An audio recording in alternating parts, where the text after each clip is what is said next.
In today's video, I'm going to teach you Xero tips, how to transfer money between bank accounts, 5 minutes. We'll start by signing into your Xero account, open the Xero login page, click the login button and enter your usual sign-in details.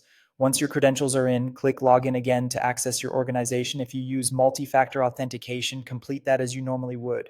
When Xero opens, you'll land on the dashboard. This is the home base that shows your bank account tiles and recent activity. From here, we're going straight to reconciliation.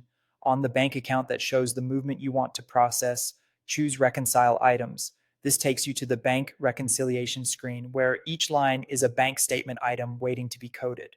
Find the statement line that represents the money moved out of or into this bank account. Select that line so we can tell Xero this is an internal transfer. Instead of creating a spend or receive money transaction, click Transfer. Transfer is the correct option anytime funds are moved between two bank accounts you've set up in Xero, including credit cards or savings accounts. A list of your other bank accounts will appear. Choose the account you're transferring to or from, depending on the direction of the statement line. Take a moment to double check the date and the amount so it mirrors what actually happened at the bank. If you want to make your audit trail clearer, add a short reference such as the purpose of the move or the last 3 digits of the destination account. When you're happy, click OK to create the matching transfer in both accounts.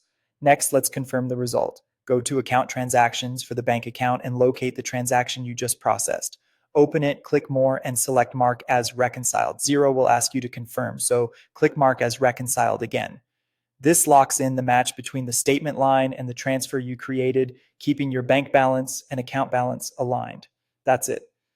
A couple of quick tips before we wrap up. Transfers should net to zero across the two accounts. If the amounts don't match, check for bank fees or currency differences and handle those separately.